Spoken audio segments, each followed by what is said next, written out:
kind of leave off the theme of exploring the temple today because we've got something else to explore, a mother's love. I told you that what we would probably do when we were there in 2 Samuel chapter 21, there were so many questions around that particular chapter, and we tried to answer all of those questions when we studied that. But I told you I would probably go back on Mother's Day and look at this example of a mother's love in Rizphat. Now, in chapter 21, I'm going to read a few verses and just give you a little bit of a background if you don't remember what we were talking about. David is, of course, the king. Saul and Jonathan are dead. There's a famine in the land. So in chapter 21, David seeks the Lord. He inquires of the Lord, why the famine? Then there was a famine in the days of David 3 years, year after year, and David inquired of the Lord. And the Lord answered, it is for Saul and his bloody house, because he slew the Gibeonites. Verse 2, and the king called the Gibeonites and said unto them, now the Gibeonites were not of the children of Israel, but of the remnant of the Amorites. And the children of Israel had sworn unto them, and Saul sought to slay them in his zeal to the children of Israel and for Judah.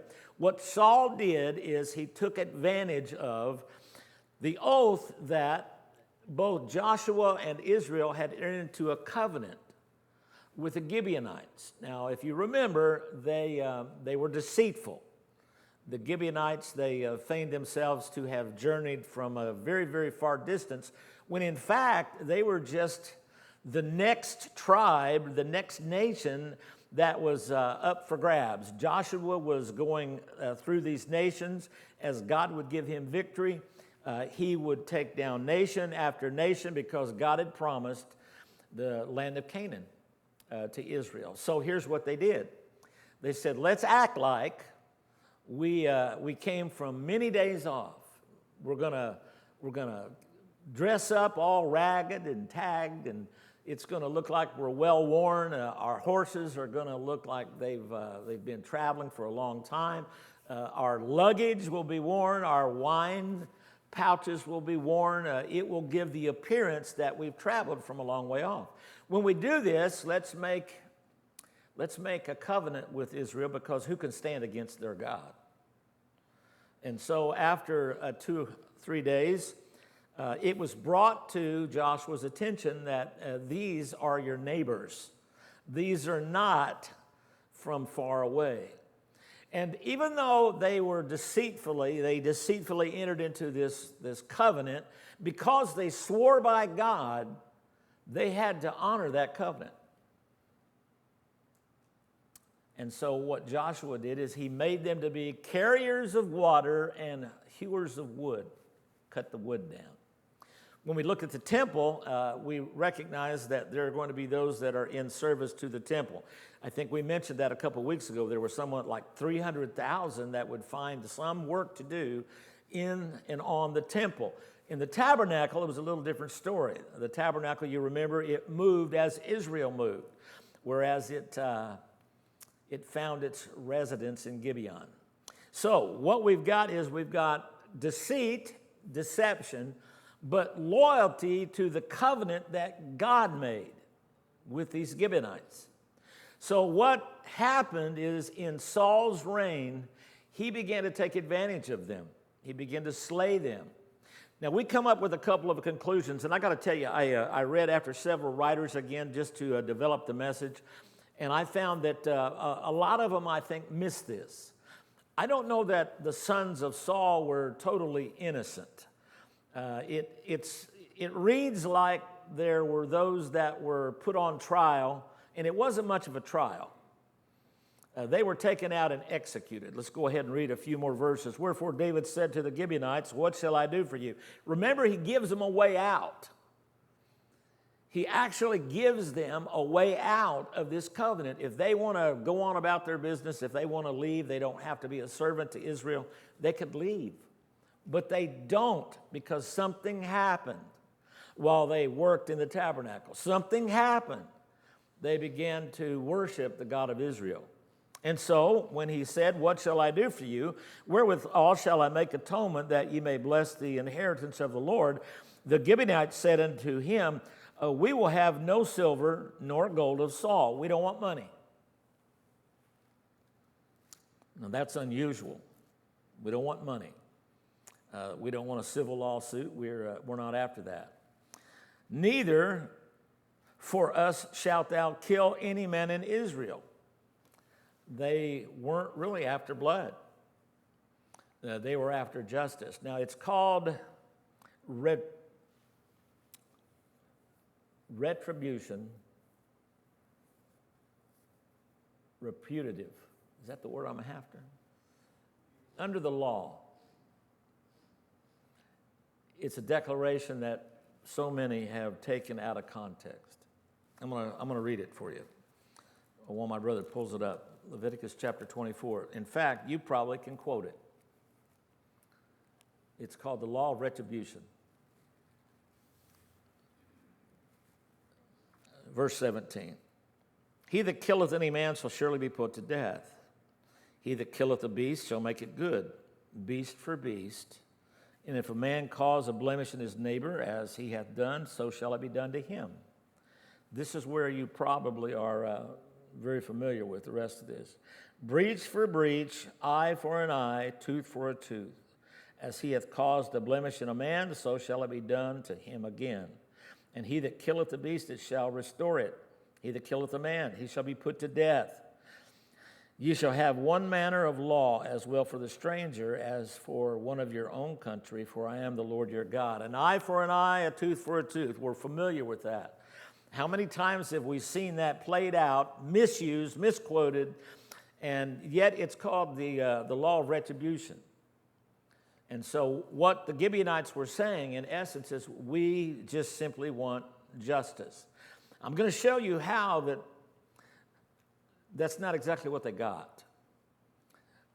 And when I first went over this, I did say, and I'm not reneging on that, I don't think that they were all as innocent as some would have them made out to be. I believe that these sons of Saul, these grandsons and sons of Saul, had no doubt either participated in this slaughter or they certainly knew about it. So I don't think that they were necessarily innocent as innocence goes. So the Gibeonites said, "Well, we're not going to have gold. We don't want to have to kill anybody." And they said, "Then what will you do?" They answered the king, "The man that consumed us, that devised against us that we should be destroyed from remaining in any of the coasts of Israel, let 7 men of his sons be delivered unto us, and we will hang them up unto the Lord. We'll hang them unto the Lord in Gibeah of Saul." Remember, Saul was from there. "When the Lord did choose," and then the king said, "I will give them." That's a hard spot to be in. And the reason that we found it was such a hard spot to be in is some of these kids probably played in the palace. There are a couple things going on right here. There is the appeasement. There is the justice that I'm going to show you. It looks a little bit more like revenge than I originally thought. And then there is the famine. There's a reason for the famine. God keeps his oath. God keeps his word. And we've learned that. Men may not, but God takes his oath and his word very seriously. And so there's David. No doubt, some of those that were going to be hung, his wife, Michal, remember her? She raised some of them. Remember, she was childless, but she raised some of those kids. That's why I say some of them may have very well played in the palace. And yet David has to do something unprecedented in order to appease the Gibeonites, in order to merit favor with God. And I read something that I at first I looked at it and I thought, well, that's just not right. It simply said that God delights in homicide. Well, I first of all, when I read that, I'm like, well, what are you talking about? God doesn't delight in homicide. What God did delight in was the keeping of an oath. And so David is put in this position. where he either satisfies the Gibeonites and hopefully makes amends for the house of Saul. It's a tough spot to be in for something that you didn't do. I don't know what it was like around his household when he had to make that call. But if she was upset before, I think that his wife was really upset now. And so they deliver these 5 sons of Saul, 5 grandsons and 2 sons of Saul. So they took the 7 men out and they hung them. Now there's something you need to pay attention to. One of the things that we sometimes miss because we're not Jewish is we get bits and pieces of the law, and we don't camp out there long because we were all saved the same way by grace through faith, and we recognize that if it weren't but for God's grace, we, like all men, we would go astray. The God that loves us, the God of the law, is the God of grace also. By the way, grace is found in the Old Testament over and over and over again. So here are these men that are hung up. Some believe that they were crucified. Some believe that they were just hung by their neck. But the law dictated that he that is hung upon a tree will be buried the same day before the sun sets. Now, you should be able to flash forward because there was someone that hung up on a tree, and that was the Lord Jesus. By law, he had to be buried the same day. These men weren't. Something's in play here that I had to dig deep to find the answer for that consideration. So let's just read a little bit on because this is actually about a mother. Oh, I heard a joke last week, a couple of weeks ago. Said I was going to save it for this week. You all know, God formed man, Adam, out of the dust of this earth. And into Adam he would breathe the breath of life. And then from Adam's side, from his ribs, he took and he made woman. And woman would be a helpmate for man. Women are flesh and blood. Men are just dirt. I don't write them. That was courtesy of Miss Peggy. Yeah. I don't write them, I just read them, right? That aside, the king spared Mephibosheth. Now remember, that was one of those contradictions that if you begin to read carefully, you realize it wasn't a contradiction. How many Johns are there in America? I have no clue. Or Marks, or Keiths, or Logans, I don't know. It was a common name. It was a name that apparently was well liked, well thought of. David had swore an oath that Mephibosheth would not be touched. This is a different Mephibosheth. So the king spared Mephibosheth, the son of Jonathan. There's the oath that he took. He spared this Mephibosheth because of the Lord's oath that was between them, between David and Jonathan, the son of Saul. But the king took 2 sons of Rizphath, the daughter of Ai, whom she bare unto Saul, Armoni and Mephibosheth. Not a contradiction. She liked the name so much that she named one of her sons Mephibosheth. So there they are. And then the 5 sons of Michal, the daughter of Saul, whom she brought up for Adriel, the son of Barzillai, the Metholathite. Say that a few times fast. And he delivered them into the hands of the Gibeonites, and they hanged them in the hill before the Lord, and they fell all 7 together and were put to death in the days of harvest, in the first day, in the beginning of the barley harvest. And for our text, we're going to look at the next few verses. And Rizphath, the daughter of Ai, took sackcloth and spread it for her upon a rock from the beginning of the harvest until water fell, until it rained. I'm going to interject something. That was more than likely around 6 months, 3 to 6 months. So I need for you to get that picture in your mind. so that she would, in essence, be camping out until water fell from heaven, it rained, and suffered neither the birds of the air to rest on them by day, nor the beasts of the field by night. That speaks to a mother's love and a mother's devotion. And it was told David what Rizpah, the daughter of Ai, the concubine of Saul, had done. Now, this isn't the first time that we hear about Rizpah. She is a subject of controversy in 2 Samuel chapter 3. And all you have to do is just go back a few pages. The 2 Samuel chapter 3, in verse number 7. And Saul had a concubine. Now that would be a code for a mistress. We don't look favorably upon those mistresses, but apparently that was something that was a common practice of those kings. And so it came to pass that there was a war between the house of Saul and the house of David. We know that. Abner made himself strong for the house of Saul. Something happens.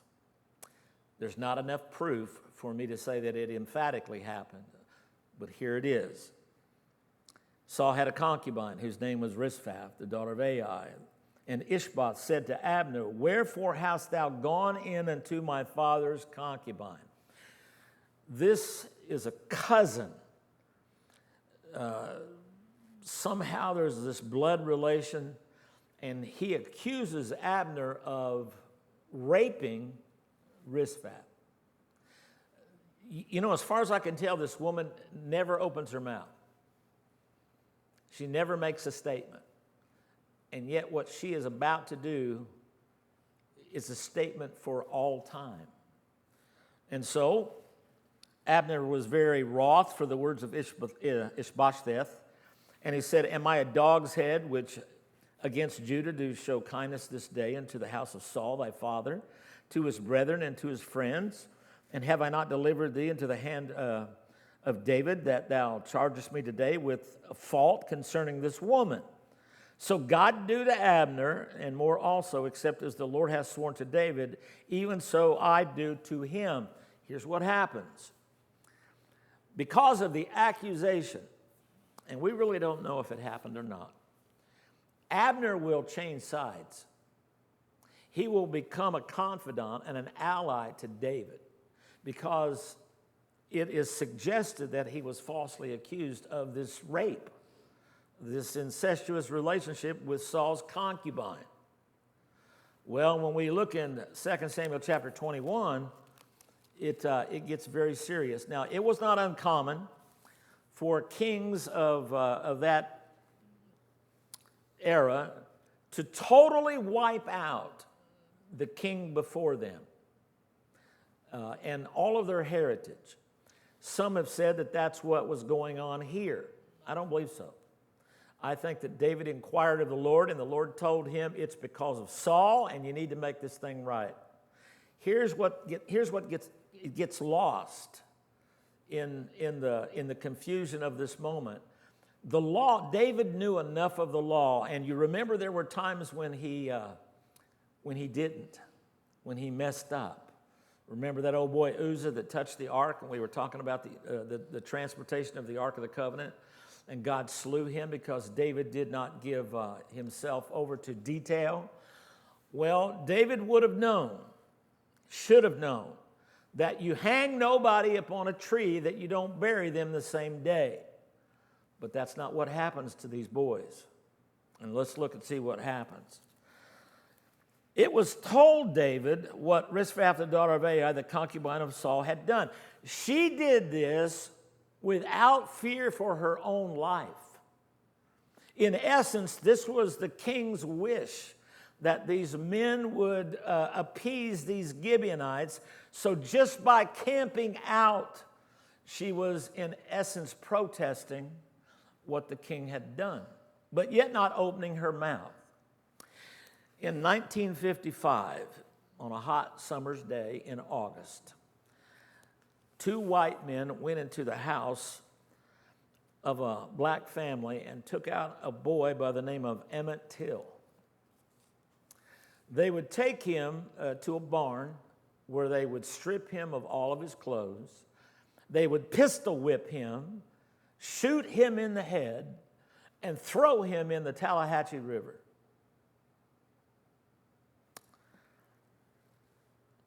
His mother lived in Chicago, and she has a different last name. But when they fished him out of the river, you can imagine the horror of that sight. When they shipped his body back to Chicago, they insisted that it was a closed casket funeral. She insisted that it wasn't. And she left the casket open for a nation to see the atrocity and the brutality of the South. And thus the civil rights movement began in 1955 because of a mother's foresight.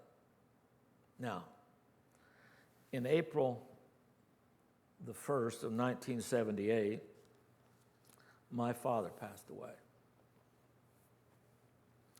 This is 2 months before we're to be married. And I remember at my father's funeral, there was my uncle. I have often used the conversation between my uncle and myself to help grieving families. I remember putting my hand on my uncle's shoulder, and he was much taller than me, and saying, "It's okay, Unc. You know, Dad's not there." And I remember my uncle saying to me, he said, "That may be true, but that's still my little brother laying there." And that has served me well over 46 years to always remember that no matter the hope that's giving to us, and we should not weep as those that have no hope, but even considering that, that is still somebody's son, somebody's husband, somebody's father, it's somebody's wife, it's somebody's daughter, it's somebody's mother. But I'll never forget what my grandmother said. And we have a lady with us who's lost a son. And she said over and over and over, it's not supposed to be this way. It's not supposed to be this way. My grandmother was probably displaying the sentiment of anyone who's ever lost a child. It's not supposed to be that way. I remember one of the first funerals that I did in South Texas was, it was an emotional week. We had a missions intern staying with us in the missions apartment, and they had come back from church planting in Bellingham, Washington. And so Tim was out working, got a job. Marty stayed home with little Luke. And on one day, Marty came over to the office. I was in the office, and she was beside herself. And Luke was gone. He had somehow gotten out, and he's about 3 or 4 years old, maybe 5 at the most. And he had gotten out, and she couldn't find him. And we, the church plant and the parsonage and missions apartment was on about a 3.5 acre plot. And so you had Navarro, was a busy street. The mall was just down the street. But behind us were these apartment complexes. And there was a hole in the fence. And so as we frantically searched for little Luke, we had let the dog out. Laura had let Magnum out. That's our black lab, to go to the bathroom. Well, we couldn't find Magnum either. And so we called Tim, we called the police, we were all frantically searching for Luke. We went next door, and there Luke was on the side of their pool. He'd fallen in the pool. One of the men that lived there on a second story had seen the whole thing. He'd fallen in the pool. And our dog, Magnum, jumped in the pool with him and got him out. Magnum was a hero dog. The emotions of that family went from total dismay. Terror struck the heart of that dear woman, to great delight and great joy. Just a few weeks later, I would have to bury her newborn child. The emotions of a mother, I was able to see in just a matter of a few weeks how profound an effect tragedy can have on anybody. So when I look at this lady, Rizpah, there are some things that come to my mind. I think back, I didn't have the perfect mother because she was perfect. I had the perfect mom because she was my mom. Within 2 months, my mother had to bury a husband, celebrate Mother's Day with that hole in her heart, and attend a wedding. And I maybe just now am starting to realize the toll that may have taken on my mom. It's tragic when something like this happens. So here's what this mother did. And my outline's real simple. I'll give it to you. I see 3 observations, and I make 3 PowerPoint, what I call PowerPoints of love, okay? And they are true of just about every mother I've ever known. The observations that I make are these. Number 1, she did that which was against tradition. It was not common for you to camp out with the deceased. But that's what she did. At risk of being arrested, at risk of protest against the king, the new King David, she spread out a sackcloth and she set up a tent. She camped out. When the birds would have fed on her sons, she would shoo them away. When the predators came at night, she would shoo them away. If this went on for 3 months to 6 months, can you imagine what those boys would have looked like? To his shame, and this is the first time you hear me say that, to his shame, David left those men hang out. It was called to his attention. Now I'm going to put the emphasis, this is my emphasis.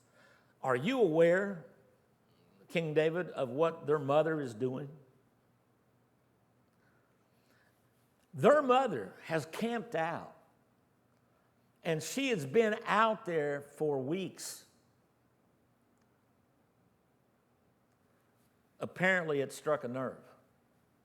It struck a nerve in David's heart, and here's what happened. David went and took the bones of Saul, the bones of Jonathan his son, from the men of Jabesh Gilead, which had stolen them from the streets of Bethshan, where the Philistines had hanged them up. And that's what the Philistines did. They hung them up on a wall. When the Philistines then had slain Saul and Gilboa. And he brought up thence the bones of Saul, the bones of Jonathan his son, and they gathered the bones of them that were hanged. And the bones of Saul and Jonathan his son buried they in the country of Benjamin in Zelah, in the sepulchre of Kish his father, and they performed all that the king commanded, and after that God was entreated for the land. Not until David took ownership and responsibility for what he had done, what he had allowed, did God send rain. Much of that was because of that little woman by the name of Rizpah. So when I put it all together, 2 Samuel 3, 2 Samuel 21, and I read these verses and I recognize what David had to do in order to make things right with the Gibeonites, in order to satisfy the conscience of God.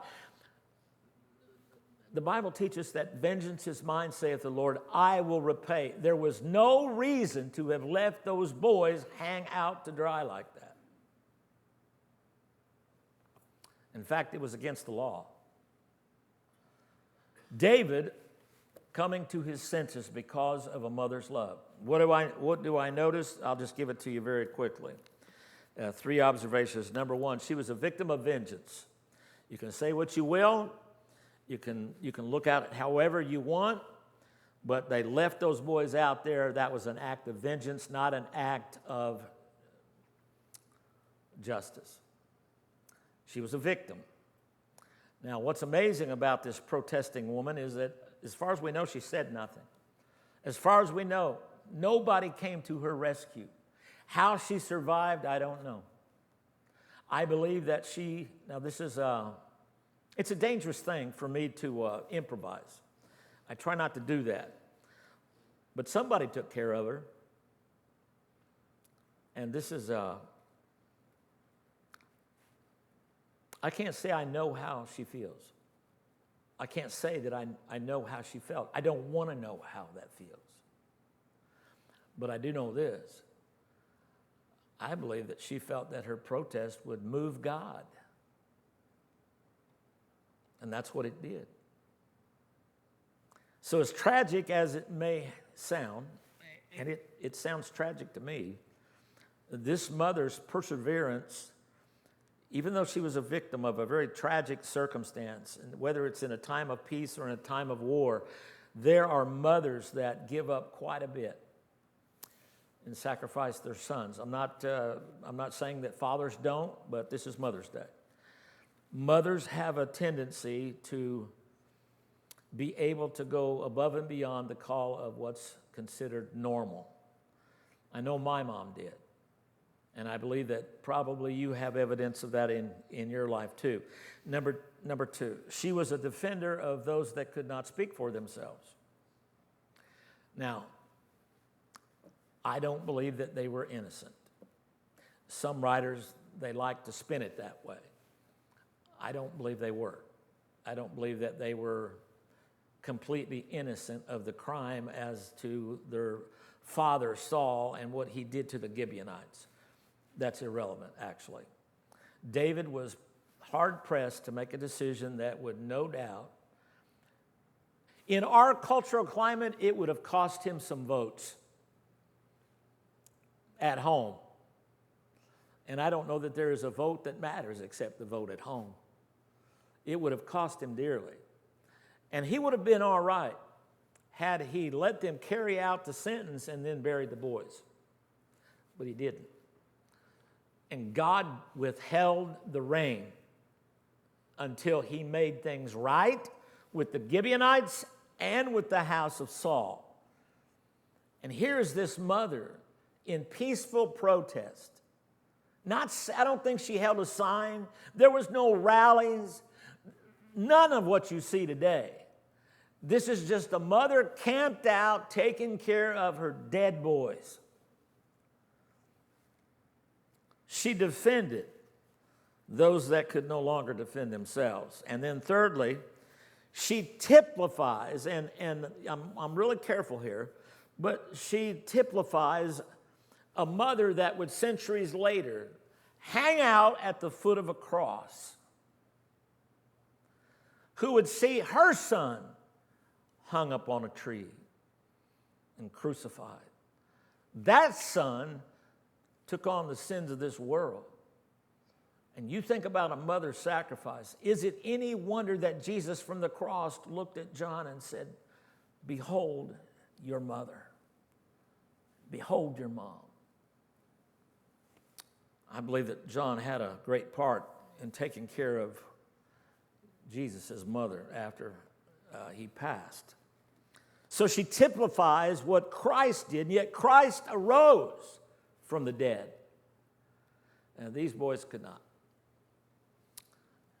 This lady hung on and held out until the powers that be did something about it. And I think both to David's shame and to David's credit, he took the bones of her sons as well as those 5 grandsons of Saul. He gathered the bones of Saul and Jonathan, and he buried them in the sepulcher of Saul's father in Kish. What does that tell me about moms? This isn't typically one of those places that you go for a Mother's Day sermon. And the only reason that it is because there's not a whole lot of dialogue. In fact, from the mother, all I get is actions. And so here are the three, what I call PowerPoints of love. Number one, moms love unconditionally. No matter what, mothers love unconditionally. Those were still her boys. Whether they had been done a great injustice or maybe they, in one sense, they got what they deserved, it's for us to speculate. We don't know for sure. But I'll tell you this, she didn't quit loving because they'd passed. In fact, her sacrifice was brought me to my second point. Mothers love sacrificially. How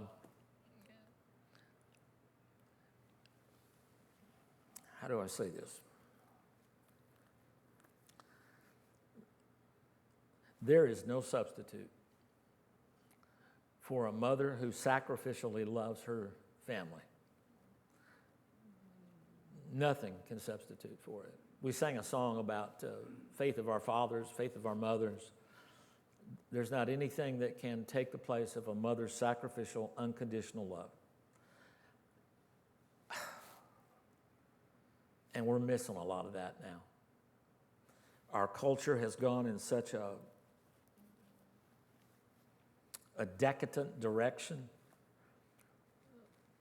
Children not knowing what to call their moms or dads.